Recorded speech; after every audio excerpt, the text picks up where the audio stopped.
Welcome to another Founder Wisdom podcast. We have a special guest with us today, none other than Nir Eyal. Nir, I read all his books. So I'm sort of a fan there. You probably did too. So, Indistractable is a great one. Hooked is another good book of Nir. Nir, I would describe him as first a professor, then he got his MBA at Stanford. He launched companies with his students of his, right? So that was Ad Nectar, I believe it was a Facebook media advertising company. You founded other companies since then, but nowadays you're traveling. You have another book coming on. So Nir, tell us what's up and what's good in your life right now.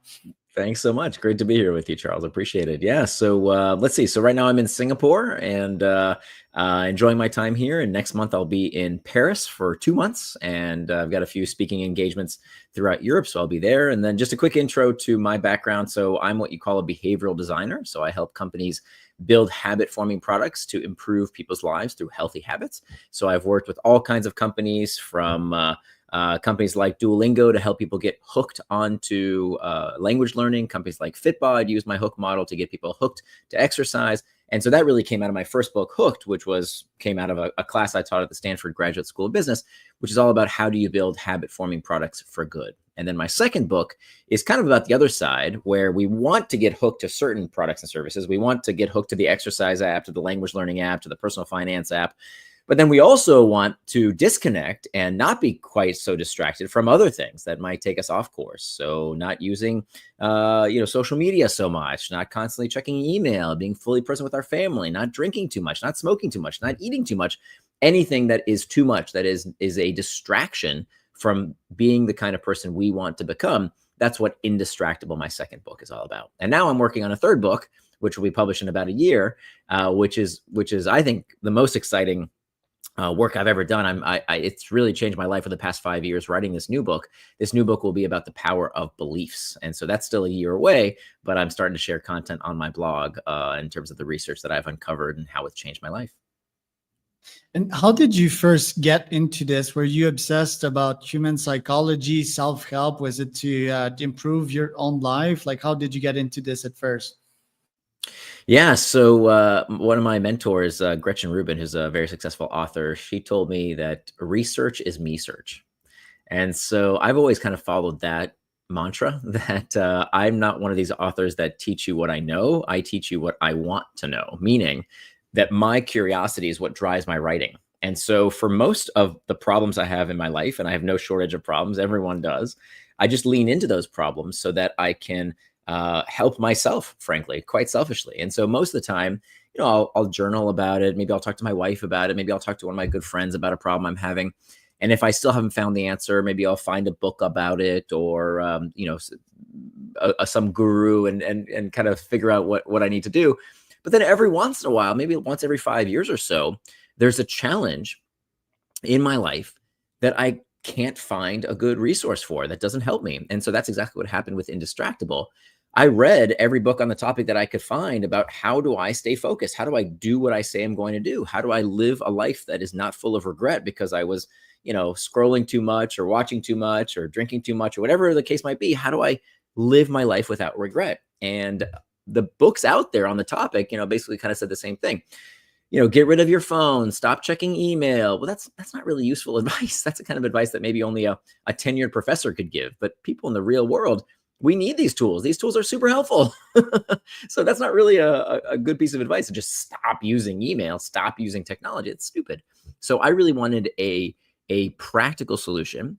And once what I thought was going to be kind of, here's the tips and tricks. And if you only find the right app and the right way to do it, and if you find the right infrastructure and the life hacks, turned out to be everything but that. In fact, what I learned very quickly was that the root of all distraction is the root of all human behavior, which is a desire to escape discomfort. And that is worth contemplating for a minute, because I think it's a huge misconception. I think most people think that human behavior is about carrots and sticks, right? Rewards and punishments. And it turns out that is not the right paradigm. That in fact, everything you do, all human motivation stems from a desire to escape discomfort. So that must therefore mean that time management is pain management. I'd never heard that before. I never had that frame. In fact, money management is pain management. Weight management, if you're trying to get in shape, is pain management. Everything we do is about the desire to escape discomfort. Now, I know somebody's saying, yeah, but don't we do things because we want to feel good? Absolutely. But what spurs us to action, what spurs us to feel good is the wanting, right? The craving, the desire, the lusting to feel good is itself psychologically destabilizing. That's a really, really profound insight, I think, and something that I kind of look at the world through today, because now when I don't do something, I know there's only one reason. If I procrastinate, if I delay, if I'm not doing my best work, I know why. It's pain. It's just discomfort. It's a feeling. Fascinating. Right. And so that's It's kind of, that was the genesis of writing this book. Sorry. right. It's why I start with the pain points when I do outreach. One of my main companies called Top Leads, and I always start with the pain point. People, they will want to ease to not get into trouble before they want a reward. They won't want to risk their reputation, for example, and feeling more pain rather than they would want to get the stick, the carrot at the end of the stick, right? Right. But what about a guy like me and a bunch of CEOs and founders that I talk to that go directly where the pain is? Like I'm in this office of mine here. I have a bunch of Spartan 50K medals, 100K here, Ironman there. Are we just wired differently? Did we do that consciously to just evolve with time? Because this life arguably is getting harder, right? So you're sorry, just so I understand the question. You're saying, why do people like you lean into the pain? Why do you seek the pain? Yeah, well, the best CEOs and founders seem to lean into the pain. So have we just cracked the algorithm? You're probably like that as well. You seek discomfort rather than you try to avoid it. Is that the number one tip that you would advise for people to scale in terms of living a better life? So what's interesting in the research for my next book, which is tentatively titled Beyond Belief, what I discovered was that very few people, I didn't meet anybody in my 5 years of researching this topic who was like the way you are in everything. So here's what I found. This story illustrates it perfectly. I was at lunch with a new friend, the first time we had met. And this guy, I was super impressed with. He had climbed Mount Everest twice. He was a public speaker. He did consulting. He trained Fortune 500 companies. An amazing guy, super, the epitome of willpower and determination and grit. And we sit down for lunch together, and our food arrives. And this is the first time we've met. Okay, we're not really close friends yet. And I get a steak fritz, so I get these fries with truffle fries on them. So he can really smell them, and the whole restaurant can smell them. They smell amazing. And here's a guy who climbed Mount Everest twice. And as soon as literally the minute that my plate hits the table, he reaches across and says, "Oh my gosh, truffle fries. I love those. I can't resist." All right. And we see this all the time. The person who's amazing at business, terrible with their family. The person who's unbelievably athletic can't manage their money, right? This dichotomy. And so what we find is that people have very empowering beliefs in one area of their life, and yet somehow it doesn't carry over, which is exactly the insight I'm trying to propagate with my new book. And I think it really changed my life. That I think the way we're taught about personalities, I think, is fundamentally flawed. That when you think about personalities as this is who I am, right? And of course, evaluations like the Myers-Briggs. Are you familiar with the Myers-Briggs, where you take this long test and it tells you what kind of person you are? It turns out it's complete hogwash. There's very little scientific validation of it. It's total bullshit. It's basically a horoscope. And I think it's actually actively harmful. Now, there are personality assessments. We call them the big five in psychology. There are personality assessments that do seem to be more consistent over lifetime. They are not what the Myers-Briggs assesses. And there's others, right? There's Anagram. There's all kinds of these personality assessments. And what they do that I think is fundamentally flawed is that they tell people, here is what you are. They might as well say you're a Sagittarius or a Pisces or Aquarius or whatever. And it has the same deleterious consequences. Because once you bucket yourself as this is who I am, you begin to live out that archetype. We know this is a fact. Yes. Right? Yeah. And so what happens is that as opposed to thinking this is who I am, what's much more realistic, in fact, is that in certain scenarios, you are that type of person. And in other scenarios, you can be a completely different person. Why? Oh yeah. Why does that happen? It's not because of the personality. It's because of your beliefs. And so It's that really survival was, also. It's like I adapt to these different scenarios to perform better, to survive better. Like we're great actors as humans. that's exactly right. It's very adaptive. Well, it can be adaptive that I want to be this type of person, this type of situation. And so when we ask people about Myers-Briggs, we sit them down, we give them an evaluation. They're thinking about their business context. And so in that context, yeah, that's probably how they tend to behave. But in other contexts, they could be completely different. And so it doesn't serve them as well. Rather, when we look at our beliefs, our underlying concepts of what we believe is true about the world and our place in it, we can get much, much more profound insights. And so to answer your question about, that certain people, why do certain people seem to seek discomfort? Well, again, it's about their beliefs. That if I'm the kind of person who the pain of not doing, the pain of not proving to myself what I am capable of, maybe not proving to others what I'm capable of, that pain is higher than the pain of just running the race or the triathlon. It's still pain. It's still pain. Even if I am doing a behavior that other people would say, oh my God, that's so hard, or that's so painful to me, there's still that incentive of if I don't do it, it's more uncomfortable. Fascinating. I'm not sure if that's how I think. I don't do it for the medal either. Like my mentality is if I do this well, I'm going to be a better businessman. I'm going to be a better husband. I'm going to be more patient. Right. But you're saying this is pretty rare. And I No, love no. I don't think it's rare. I don't think it's rare at all. Okay. In fact, anybody who's a parent has experienced the same thing. Raising a kid is really hard, right? I don't know if you have kids. I have a harder than a Ironman. Exactly. Really, really hard. We do it anyway, right? Because what we want, exactly what you said, it's not about the medal. That's an extrinsic reward. It has nothing to do with this, with sustained motivation. Very few people are doing it for the medal. You're doing it because of these deeper reasons, right? That it's you're saying to yourself, I want to be a better such and such. It's about that belief about your identity, right? I want to be better at business because if I prove myself in this area, I'm telling myself something. I'm telling myself a new story. I'm giving myself evidence about my agency. And fundamentally, it's about control, right? That if I can control this, I can control other aspects of my life. And so it's the same, so we will endure a lot of pain. Most people in their life, there's something that they will do where they will endure a lot of pain for some kind of longer term benefit, and other areas where they can't do it at all. It's too painful. And so what we need to do is to evaluate which beliefs serve us in that area where we're very, very strong, and which beliefs hurt us in those areas where we're weak. Right, because I think I rewired my brain to do these crazy events, but the last 100K that I did, I think I got a bit of PTSD, and I'm doing 110K this year, and I'm like pretty much uncertain. So how should I go with rewiring my brain, like Goggins style, to just like be motivated by this pain that's coming my way, that's inevitable?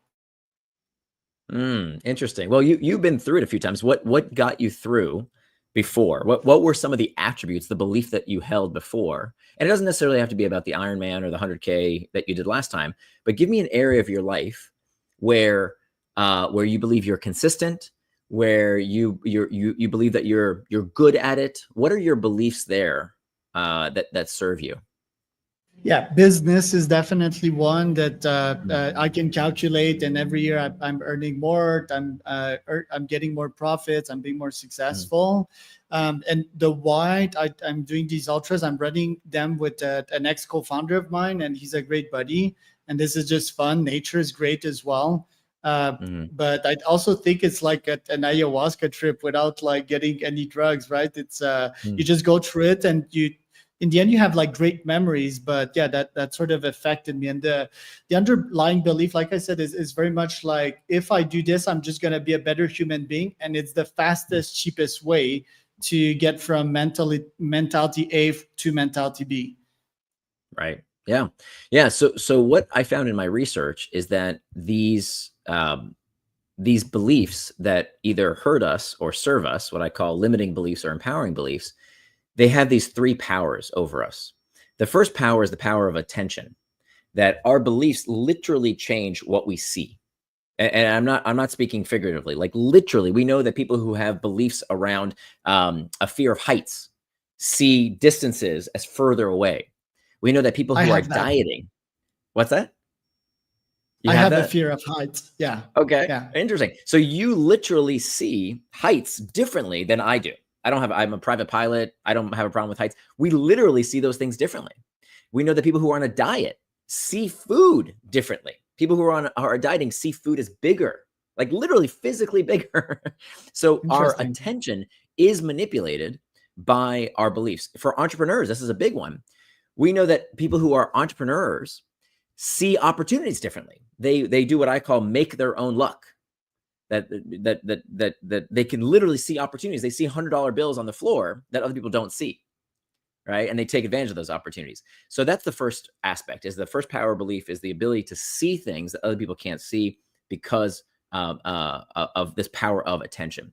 The second part is anticipation. That beliefs give us the power to expect certain things to happen. And so this closely relates back to our discussion of pain. If pain is the seat of motivation, if all human motivation is about the desire to escape discomfort, how you anticipate that pain dramatically affects how you experience it. Because remember, pain doesn't Oh, yeah. happen in your legs when you're running. Pain doesn't happen in your finger if you get a cut. This is not where pain happens. Pain happens here. All pain Oh, yeah. happens here. Now, there's two kinds of pain. There's the pain that comes from damage, right?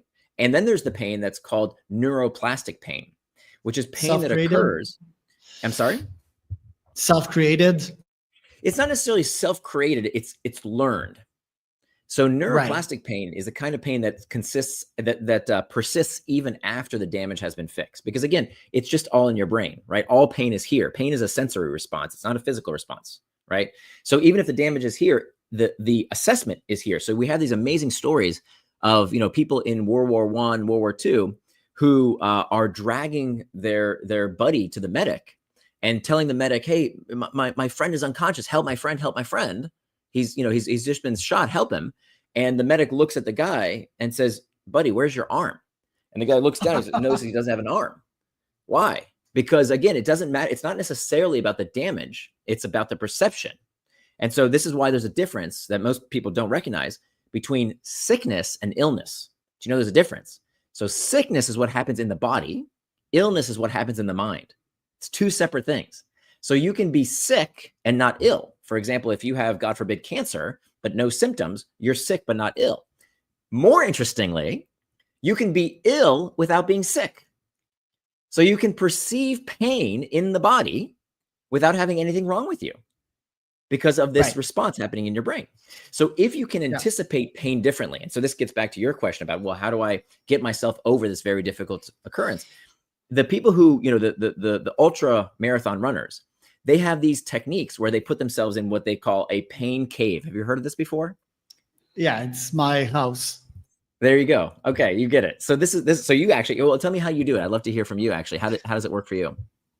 Goggins is one. So Goggins in my ears when I'm running. So it just justifies the full thing. And I guess like positive imagery. So yeah, and just distracting my mind, I guess, when I'm doing these things. It's enjoying nature. It's chit-chatting with my running buddy. And I guess breathing is a good one as well. But the pain cave itself, it's a dungeon. It's a celebration of pain. It's very masochistic. Right. And what I've heard from interviews with ultra marathon runners is that they don't necessarily try and distract themselves, meaning they don't try and take their attention away. They focus more intensely on the attention and observe it.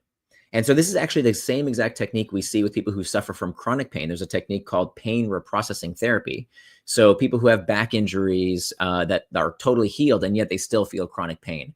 People with fibromyalgia. Fibromyalgia is this condition that when doctors don't know what the hell's wrong with you, you have fibromyalgia. It's kind of a default diagnosis. And it turns out that PRT is incredibly effective. And all it does is essentially noticing the sensation. You can do this on an ultra marathon run, or you can do it if you have back pain like I used to have. It first comes to observing that discomfort, just observing it, not judging it, but observing it. Then the second step is assuring yourself that you're safe, because it turns out that the cause of pain, why do we have pain? Pain is a signal to tell us there's some kind of danger. So it's essentially fear. So if you can turn off that fear reflex, if you can get comfortable with that discomfort enough to say, nothing's harming me, nothing's going to happen, everything's fine. So I have a little back pain, big freaking whip. Like it doesn't matter, right? That it's not necessarily a sign of damage. It's just a sign of a signal. That's all it is. So getting comfortable with this fact, I say, okay, I'm feeling a sensation. And then by adding a bit of humor or levity, that's step 3, adding a bit of levity to that, right? Adding some joy. So you're saying like being aware of your surroundings. What happens over time is that the pain doesn't necessarily go away. It's not about turning the pain off.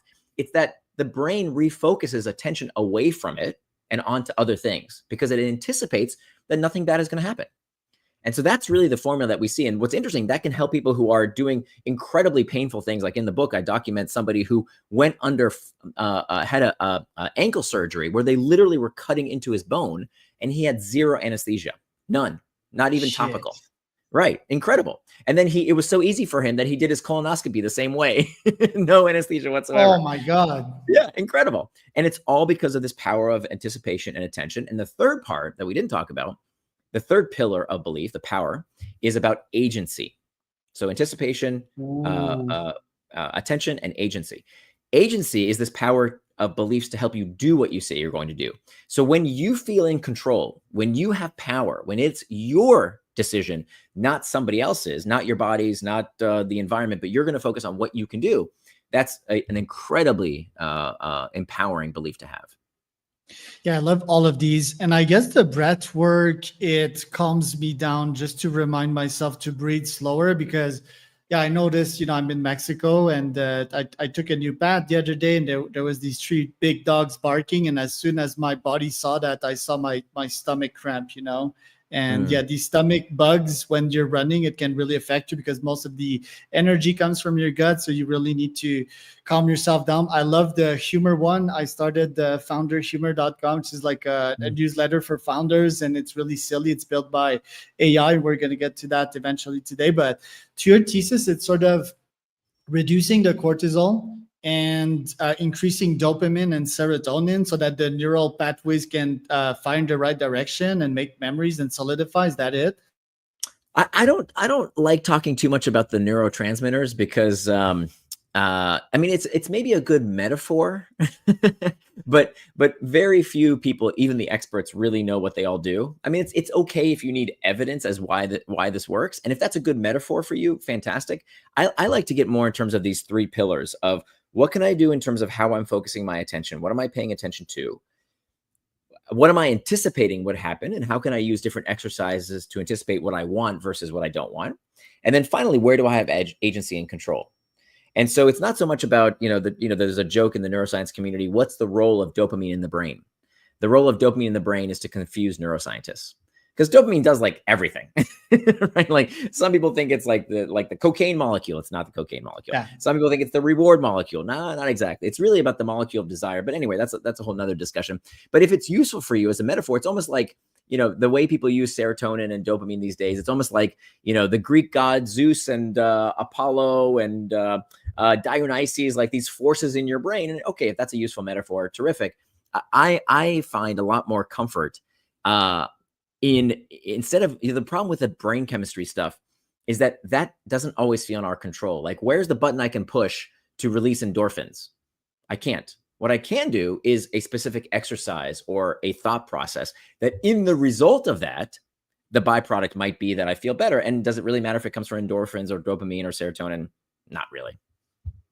Very interesting. And at what stage are we in terms of brain research? Like we hear about Neuralink nowadays that is plugging stuff into our brains. There's neuro and PET scan that has been going on in the last couple of decades. What would be the next exciting steps for you to discover more about what's going on in there to create more solution to help people think better? Yeah, that's a great question. The state of the art right now, which is incredible, is really about translating brain signals into motion, right? So giving a quadriplegic the ability to move a cursor on a screen in a way that they weren't able to do before, or to talk in a way that wasn't done before. And that's essentially, as I understand it, is around pattern matching. We're looking at an algorithm looking at, hey, when these different frequencies are moving at a particular rate, that then translates into XYZ. So they literally, the way they train this is they show someone a picture, and then they see what the brain is doing when they're looking at that picture. And then when we do it in reverse, when we see that pattern, that means that picture.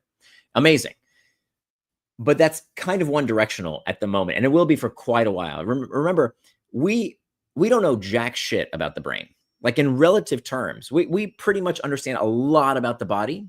We don't know anything about the brain in terms of, I mean, if you look at where psychology and psychiatry has come over the past 50 years compared to where cancer research and heart attack research, cardiovascular research, we have been at a standstill when it comes to our understanding of the brain. We don't understand consciousness. Where does that come from? How does it work? Where does it live? We're just scratching the surface. And in fact, we in 50 years, we've reduced the rates of cancer dramatically, which is the second leading cause of death. But mental illness has gone up. We do not know how to cure mental illness. And I'm not talking about the hardcore stuff like schizophrenia. Depression, we have no idea. Anxiety, insomnia, OCD, ADHD, rates of this stuff are going up and up and up. Now, part of that is because we are, I think, over-medicalizing society. A big part of it, too, is that we just have no clue. And so we're just kind of giving out prescriptions like candy. And many of these, turns out, are not only ineffective, they're actually, some of these prescriptions are actively harmful. And so we need to, I think the average person doesn't understand how little we actually know about how the mind works. And I think we will look back in 20, 30 years and look at today as the dark ages. I mean, how we give out prescription medication to children and give everybody diagnoses for one thing or another. We're using very, very blunt instruments today. I hope new technologies like Neuralink will give us more insights into how the brain is actually working, because right now we have very little clue.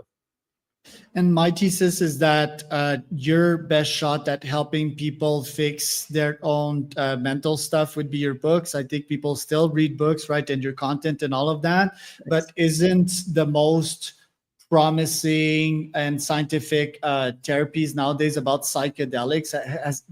Isn't that like showing tons of promise? Yes and no. I think that like many things in the hype cycle, it's a fad. I think it can help certain people. I'm not anti, of course.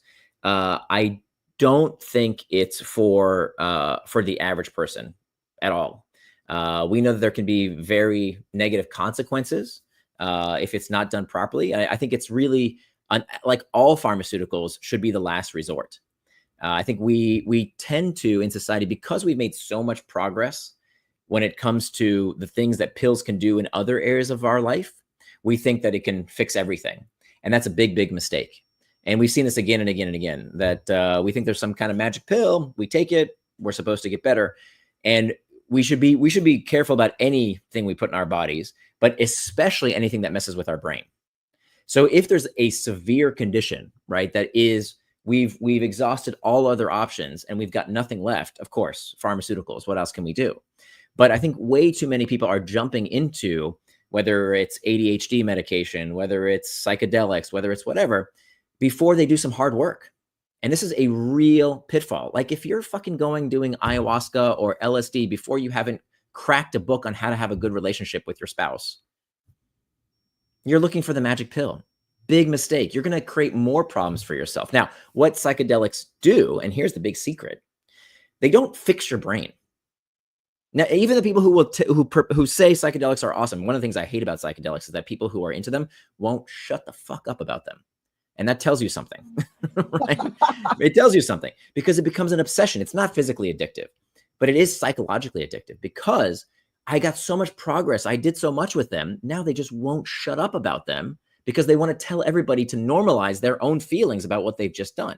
What they've just done is confirmation bias. Exactly. What they've just done is cheated. They went the shortcut route. What does it eventually get you? What does psychedelics really do for you? Psychedelics take your perspective and they say, okay, your normal life, you've been seeing things this way. Now look at them this way. Now, when you think about your mom, without psychedelics, you kind of feel that, that person really bothers me. And now I feel like a teenager. And now I remember the things she did to me and why I don't like her. And now we're going to think about your mom with psychedelics. And now you're going to see her with love and compassion and acceptance. Awesome. But guess what? You can do that without psychedelics too. And I would argue prescribe an Ironman, but what's that? I think I would prescribe them a marathon, a 21K or something. You would prescribe them a book because, in my opinion, I mean, I've been the greatest of bookworms. I have all your books. I have like probably 1,000 books on my Audible, and I think that books became some kind of shortcut. But yeah, we're gonna get to the AI part of it because nowadays I don't consume books. I consume very long chats with ChatGPT and deep research, which I think is amazing, and apps like Perplexity.ai and so forth. But isn't a book a shortcut in itself? Like I used to be that guy just buying all these kinds of fucking books to try to solve my problems, and in the end, yeah, they did have an impact, but I think an ayahuasca retreat is a way harder and better commitment than a book. It's really hard to do these things. It can be, and but it goes back to kind of what kind of skill are you developing? And again, I'm not anti any of this stuff. Hey, if it works for you, do it. It's your body, it's your life. What do I care? But I think it's not. I think it's become kind of sexy and trendy without the underlying without the underlying progress. Right. Yeah. And we've all seen these people. We've all seen these people who turn a healthy behavior into its own addiction. And I don't use that word lightly. That an addiction is a destructive dependency on a behavior or substance. And look, you can get addicted to all kinds of stuff. Of course, you can get addicted to various drugs. You can also get addicted to exercise. You know, business. That when you're at that starting line and you look around to your left and to your right, you're going to see people who exercise way too much. Why are they doing that? Oh yeah, because they're trying to escape their reality through exercise. Because when they're in the mind state of this pain cave, that pain cave is much less painful than their real life. And they're running 100%. From something, not running to something. Yeah, and I would agree with that. And 25% are addicts, you know, like a bunch of ultra runners and Ironmans, they're fucking addicts. I can tell you that. And they're weird as hell. They're weird as hell. And you see people like this in the self-help community too, right? A lot of my fellow authors are some of the most weird, messed up people that you've ever met. You can't hold a conversation with them because they're struggling with so much. and they won't tell it. That's the word. The worst part is that most people are not upfront with their struggle. A bunch of coaches, I will tell you as well, they become coaches to sort of fix themselves, right? But they never really fix the root cause. But let's get to some of the stuff that you do. But before we get to that, let's talk about society, right? Like how society is nowadays. I mean, you were born in Israel. You lived in US. I think US right now is quite fucked up. I mean, Israel as well to some degrees. I love Israelis. That probably 25% are my clients right now. It's like Startup Nation. They're very good at starting businesses, but yeah, they're also pretty good at protecting their own stuff, right? And there's war going on. US, it's really divided, right? And I often talk on this podcast about social media, right? And how Facebook specifically fuck the full world, or at least at a pretty high degree, in the name of capitalism. So if you could tell us about what happened back then with people's attention and Facebook, right? And why Facebook was designed the way it is, and how that upgraded to today with X. We've seen Elon sort of take over the elections, right, and promote Trump. And nowadays it's even more outrage, and Trump is his second term right now. So if you could describe society, specifically how US is right now, what's the problem and what are your predictions with AI coming up in the mix? Ooh. That was a lot, I know, but that's how my brain works. Give me something more. That's a lot. That's like tell me the future of everything. Give me something more specific if you can. Give me okay. Let's give this another shot. So, Trump is in power right now, and people are getting their attention hijacked the fuck out. So how can we stay sane I don't use social media on my end. I do post in there, but I don't consume anything that's in there. I use Mm-hmm. AIs. I think they're way more educative, and I can Mm-hmm. feed way more off that. Am I on the right course? Is my attention healthy right now? And how should normal people that are not like me, that get really angry reading all the shit there is on social media, how should they behave to stay sane and keep growing? Yeah. So this actually links a little bit to what we were talking about earlier, is that we need to understand why we go off track. Why do we get distracted? So let's define what is distraction. The best way to understand what distraction is to understand what distraction is not. What's the opposite of distraction? Most people tell you the opposite of distraction is focus, but that's not exactly right. The opposite of distraction is not focus. The opposite of distraction is traction. So traction is any action that pulls you towards what you say you want to do, things that you're doing with intent, things that move you closer to your values and help you become the kind of person you want to become. Those are acts of traction. The opposite is anything that is not that, anything that is not what you said you would do, which is distraction. So it really comes down to one word, and that one word is intent. So I am not going to be one of these people who tells you, oh, Facebook is the source of all of our problems, and Trump did this, and Elon did this, and blah, blah, blah, blah, blah. Stupid. Talk about agency. We talked about the 3 powers of belief. When you believe that something else is doing this to you, that the source of all these problems is somebody else, you're giving away your agency. You're making your life miserable. Rather, what you want to do is to figure out, what do you have control over? What kind of change can you affect with yourself, with your family, with your relationships, with your community? People get so addicted, back to this term addiction, they get addicted to the news. Why? We call them news junkies, right? Why do they do that? And by the way, it's not social media. I think Fox News and CNN and BBC and Al Jazeera are way worse than what you see on Facebook and Instagram. At least then I can tailor my feed and get, different opinions, as opposed to what the editors of the New York Times or CNN or Fox News tell me all day long, right? Nobody talks about old media. They're just as much giving you, a one-sided perspective. At least on social media, I can decide to see both sides of the argument. So in that respect, I think it's much, much better. But, they don't tell you, hey, you've had enough news. The BBC or Al Jazeera is not going to say, hey, you should get a different perspective here. No, they're not going to tell you that. They're not going to tell you you've had enough. How come nobody's complaining about them? They're just as dangerous. So what we need to do is to ask for ourselves, when we think about our media diet, are we serving the media, or is the media serving us? And for most of us, we are serving the media. All these companies, social media, old media, legacy media, all media is monetizing your eyeballs into dollars.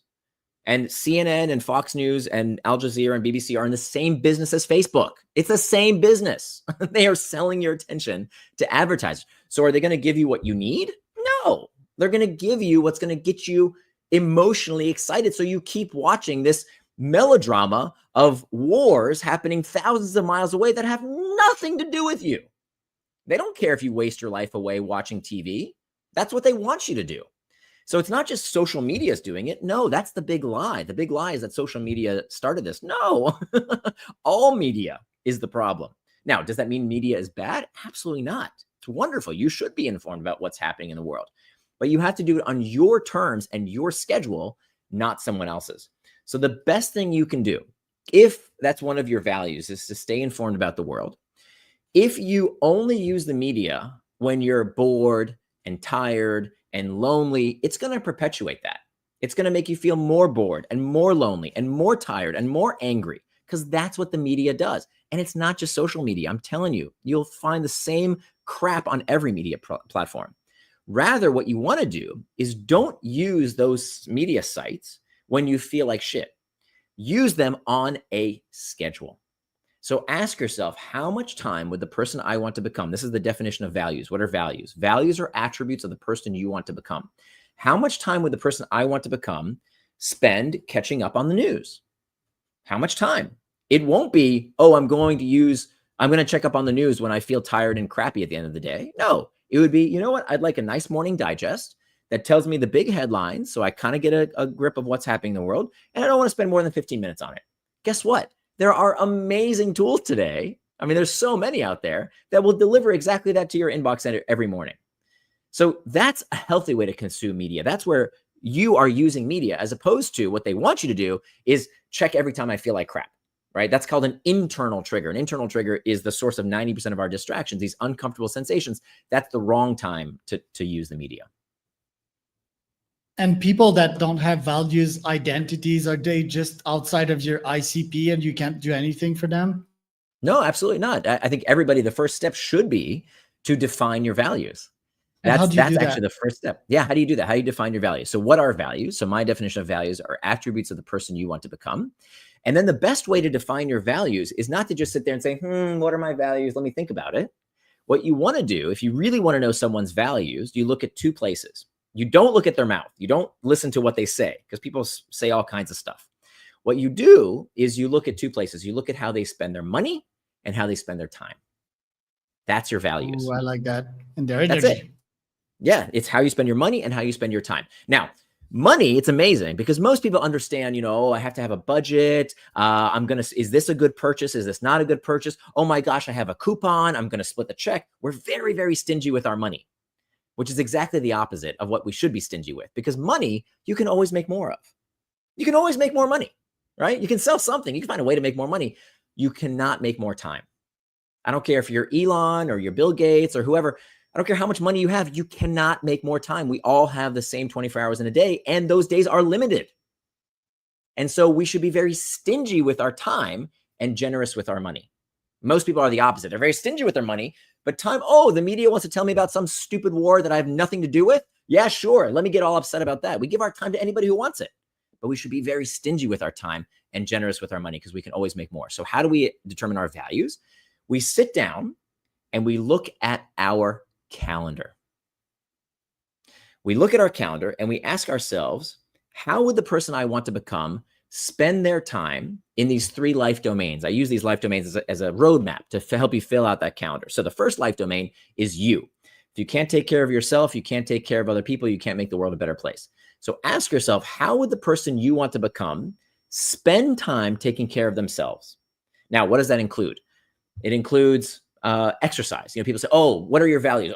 Health. Health is number one. Health is so important. Okay, but is it in your calendar? If it's not one of your values.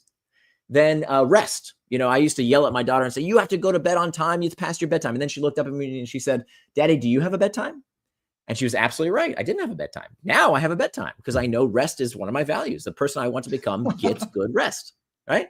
If you like playing video games, you like going on social media, awesome, do it. But put it in your calendar. That's how you avoid checking because you feel crappy, those internal triggers, but rather, hey, it's on my calendar to check the news for 15 minutes or to watch Netflix or to play with my kid or to play a video game. Do it. It's not the technology. It's not Facebook's fault. It's that you're not scheduling the time to go check Facebook. That's the problem. You should put it in your schedule if that's part of your value system. Then after you comes your relationships, okay? This is why we have a loneliness epidemic in the industrialized world, is that we don't have regular occurrences on our schedule. Now that fewer people are religious, myself included, I'm secular. I don't go to church. I don't go to synagogue. I don't go to mosque because it's not on my schedule, right? So I've had to replace that with other social interactions. We need people in our lives that we care about and who care about us, and you can't give them whatever scraps of time are left over. So schedule time with your best friends, schedule time with your spouse, schedule time with your kids, schedule time to call your parents, put it on your calendar. Just like anything that's important to you has to be on your calendar. Then finally, the work domain, okay, which is where people start, but actually is where we should finish. And work has two kinds of work. We have what we call reactive work. This is how most people spend their entire day. Reacting to emails, reacting to notifications, reacting to emails, or to meetings, all day long, reacting, because they get habituated to, when I don't know what to do, my email will tell me what to do, which is awful. That is not how to be productive. Rather, what you want to do is what's called reflective work. Reflective work requires you to work without distraction. And that's where we do our best work. Planning, strategizing, being creative, thinking, for God's sakes, we have to do without distraction. So you must put that time on your calendar. So now what you will have is called a time box calendar. And this is the only way to be indistractable, because you cannot say you got distracted unless you know what you got distracted from. I'm going to say that again. You can't say you got distracted unless you know what you got distracted from. So if you feel like, oh my gosh, there's so much going on and I'm so overwhelmed and this is happening and my boss wants this and my kids want this and did you see what happened in the news? I guarantee you it's because you do not have a place to look at and say, that is what I'm supposed to be doing right now. So you can't say you got distracted unless you know what you got distracted from. And the only way to fight that is to say, this is what I'm going to be doing now. This is what I'm going to be doing later. This is what I'm going to be doing after that. Now, it doesn't mean you finish anything. The goal of time boxing is not to finish. Big misconception. You will never finish. That's not the point. The point is to work on that task without distraction so that you can see how long it takes you. This is the big problem that people don't understand with to-do lists, and why to-do lists suck is because to-do lists have no feedback mechanism. When I say, okay, my first task of the day, I'm going to write that presentation. What happens? You work on the presentation for 5 minutes and oh, you know what? My coffee's empty here. Let me go get some more coffee. And oh, Janet's at the water cooler. Hey, Janet, how's it going? Amazing. And then you get back at your desk. Wait, what was I working on again? Oh yeah, the presentation. I forgot. Whereas instead, what I propose, and what's worked really well for me, change the game, is I'm only going to work on that presentation for 30 minutes. That's it. 30 minutes. I'm not going to finish. I'm just going to work on that presentation for 30 minutes so that I can see, okay, in 30 minutes, I finished about 3 slides and the whole presentation needs to be 30 slides. So that means I need to budget in 9 more time boxes to finish the task. As opposed to what I used to do with the stupid to-do list method, which is work on every task for 2 minutes and your whole day is just emails, is then, oh my gosh, I didn't finish the presentation the night before. Hey, I'm so sorry, honey. I'm not going to be able to come home from work tonight. I have to finish this presentation. Is that my wife's fault? Is that my kid's fault? No, it's my fault because I didn't use this methodology that we know works. So that is the game changer in terms of figuring out your values, turn your values into time. And now you know the difference between what is traction, things that you said you're going to do, and distraction is everything else. And this is a game-changing practice in people's lives. Right. I want to show you something. It might cause you PTSD, but let's do it. So that's my calendar. And usually it is that way, but I still feel very much at peace into that. So yeah, that's because I probably read your books and use your methods. Bravo. But what about stacking AI on top of that and constantly asking the AI, like, look, I struggle with that to do. I started the timer. I did it 15% faster than I thought I would. Do you leverage some kind of AI in your tech stack to help you improve and be more productive? It's funny you should ask that. I have not. I've resisted doing that because I wanted to offer solutions that anyone can use. So my methodology is just Google Calendar. That's it. That's all I use. But you can use a paper calendar. You can use any calendaring software. Now, recently, it's actually really funny you say that. Just yesterday, I started diving into Motion. Do you know Motion? Nope. It's exactly what you were saying. It's an AI powered calendar, and I'm not endorsing them. I am a small investor, and so that's why it came up yesterday because I like the value proposition. But I have not used it, so I can't endorse it to you. But I'm working on playing with it myself to see if I should recommend it.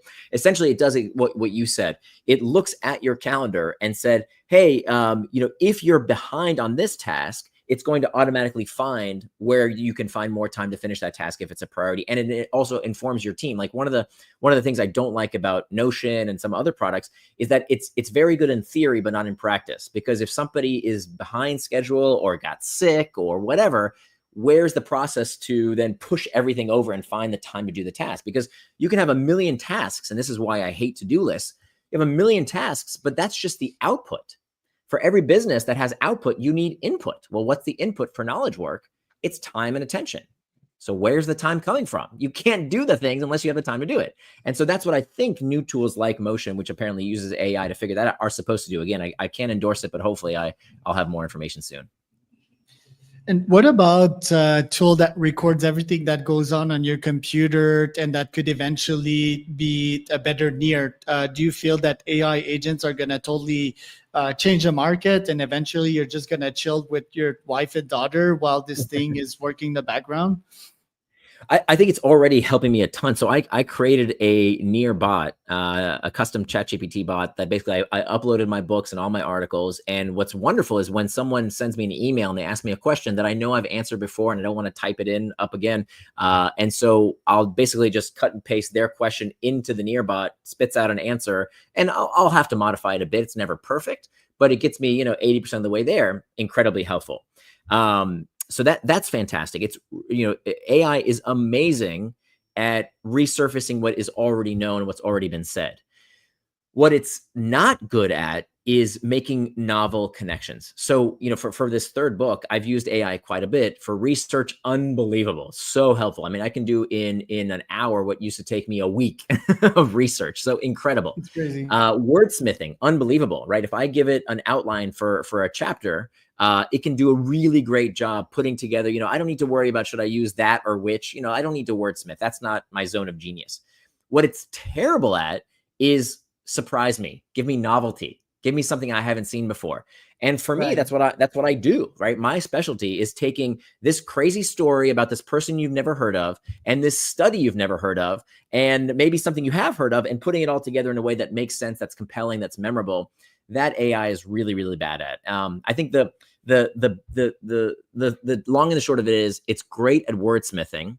It's terrible at novelty. And I guess the best test of this, by the way, and when I will actually be worried about my job because of AI, is when AI can tell a good joke.